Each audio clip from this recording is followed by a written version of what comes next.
Imagine walking through the streets of a medieval city when suddenly you see dozens of people dancing wildly, not to music, not for joy, but as if possessed, their bodies moving until their feet bleed, until they collapse, and in some cases, until they die. This isn't a horror story, it happened.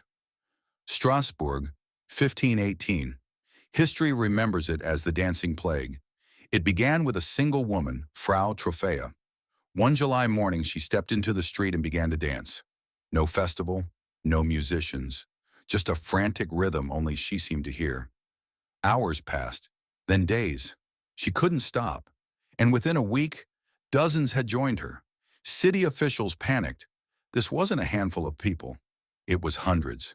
Men, women, even children, all convulsing in a relentless dance that showed no mercy. Some screamed in agony. Others begged for help, unable to control their limbs. Eyewitnesses claimed the dancers collapsed from exhaustion, some never rising again. What caused it? At the time, doctors believed it was hot blood, an imbalance in the body. Their solution? Make the dancers dance even more. The city set up musicians and cleared halls, believing it would cure them. Instead, it only fueled the nightmare. So what really happened? Historians have wrestled with that question for centuries. Some say it was mass hysteria, triggered by famine, disease, and the crushing weight of medieval life. Others argue it was ergot poisoning, a toxic mold on rye bread that can cause hallucinations and convulsions, eerily similar to LSD. But neither fully explains the scale or why the dancing lasted for weeks before it finally burned itself out.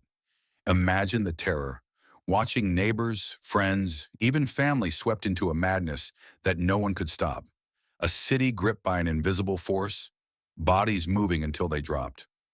The dancing plague remains one of history's strangest medical mysteries. Was it sickness, spiritual possession, or something far darker that we still don't understand? Over 500 years later, the music of 1518 still echoes, in the unanswered question of why hundreds dance themselves to death.